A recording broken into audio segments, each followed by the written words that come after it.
Item 5, public participation. On any item that we have not addressed so far, this is your chance to take your 3 minutes.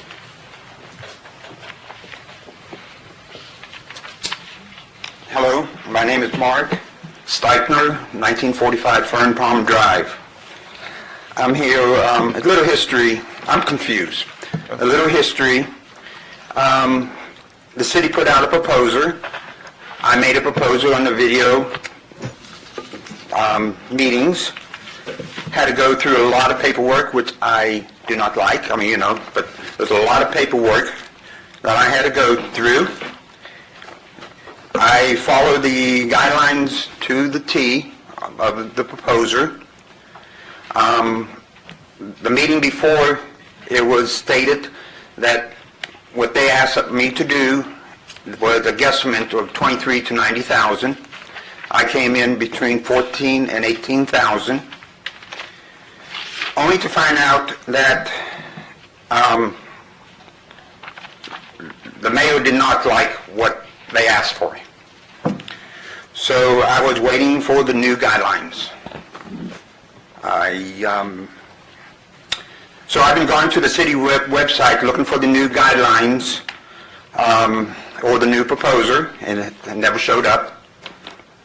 An hour before the meeting, I'm in Oak Hill shooting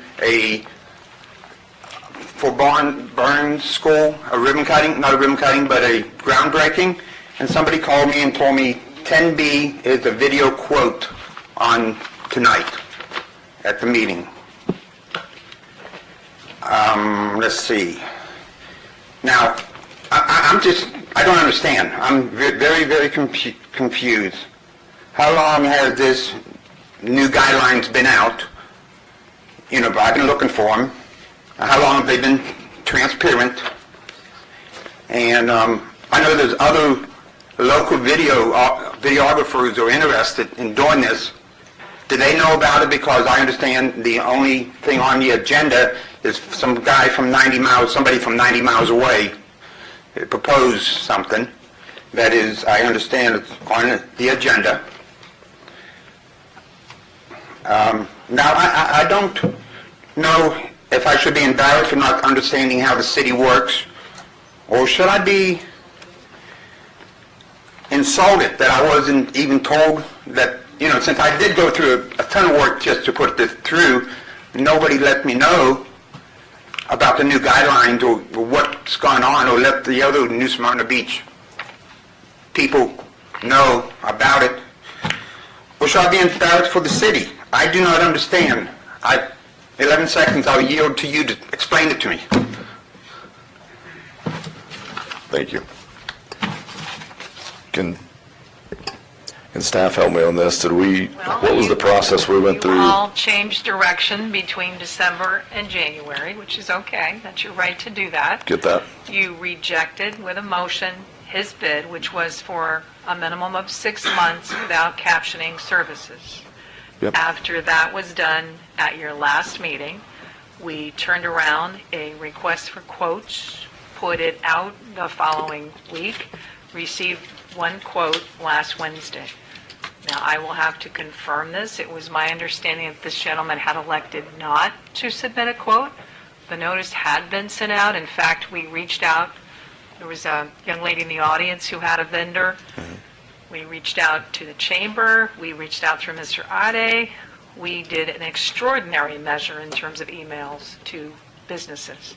We received one quote. That's it. And that quote includes videoing and closed captioning. So it's a one-stop shop. Yeah. And it's only for a 2-month period, because the motion also said that we would be back with a plan to go permanent for the first meeting in April. Got it. So it's a condensed time frame than the first bid. So specific to his point, though, there was an RFQ process.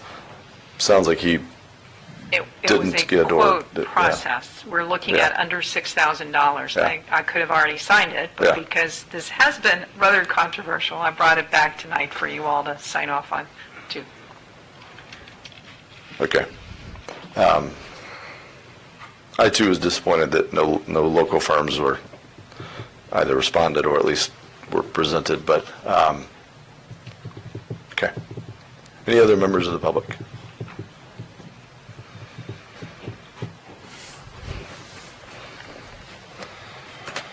Just a quick one on the parking lot at 3rd and Atlantic. I hope when you look at that, you will consider, Lisa Martin, 618 South Pine, I'm I know sorry. we all know you. Okay.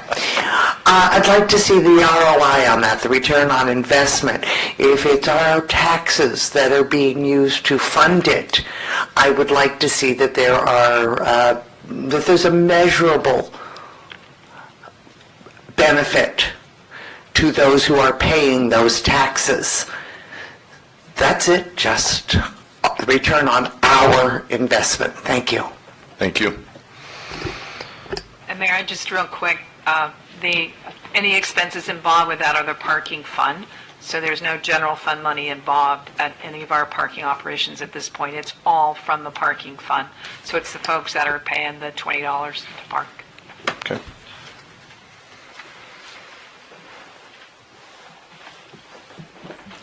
Randy Herman, 108 Esther Street. On a little bit of a lighter note, you mentioned the lamplighter a little earlier in the meeting. I happen to remember a song about the lamplighter that my father used to sing. Someone in my family was Sing actually... it for us. Yeah. The old lamplighter. No, anyway, the reason I bring it up is I would like, in the spirit of volunteerism and what we were speaking about with Martin Luther King Day, is to give credit to the groups and individuals who are taking care of our parks and adopting our parks. And I can just say, for one thing, during the winter, the Smart Growth Group are working in the dark, in the early morning, cleaning Fort Park. But I would like to salute all those people that have contributed to making our parks what they are, and part of the celebrations that we should always have about what we're doing here in our city. The second piece is I wrote all of you on a note about the Neighborhood Council as the chair of the Neighborhood Council, but this is not coming from the council as such, because we haven't actually discussed it fully. This is just my opinion. But we have previously talked about the advantage of having a representative on the council from every zone, particularly this year, as it looks like we're moving toward at least one zone meeting a year, so that we have better linkage to certain arenas. Originally, we were hoping to relate directly to neighborhoods, but as you know, we have at least 24 neighborhoods outlined, and there's no way we could have 24 members on the council. So looking at ways to making the neighborhood council more reflective of the community we live in, I think it would be good to add a criteria to the appointment of having one member from each zone. And I do believe that's one of the nominations today is from the zone we need. And the last thing, you've added social equity to your planning of the 20 goals after your last workshop.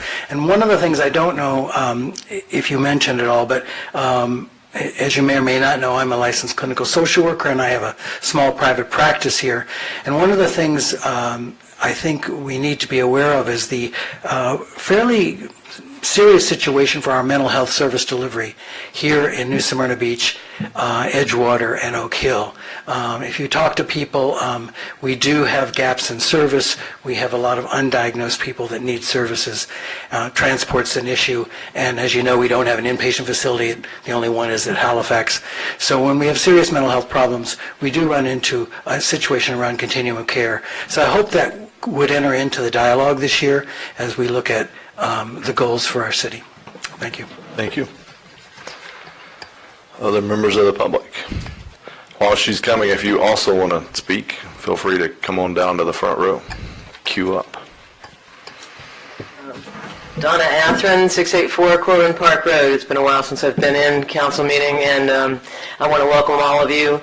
And I also am here to thank you for recognizing the Turnbull Creek. That was a very long fight to get some recognition for that wonderfully historic location. My main goal in working on that project was to get the creek cleaned out and to get it in better flow. It is still a very vital part of our drainage system. especially for storm water drainage. I know that that's also something that's going to be talked on the agenda later. I wish I could stay. I get up at 3 a.m. to go to work, so I've really stretched myself. But I would invite all of you. The city managers have both been down. I've had the engineers come out to Corbin Park and go on the Turnbull Creek Walk. We call it the Swamp Stomp. I want to show you why it needs to be cleaned out. There's been a lot of debris left from hurricanes in the creek that has blocked the flow. We have still a very large trash collection back there from Walmart's location that needs to be addressed. Earlier last year, I presented to the city locations where grants can be obtained for those clean-out projects, and I worked with the county myself to arrange with 9 other people to have the front section of that creek cleaned out and the trees removed. It came through in 7 months.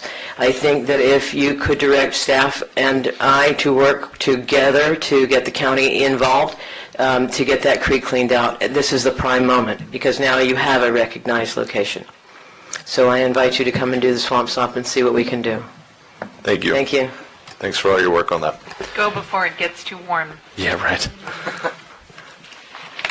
I don't see anyone else moving forward. We will close public participation.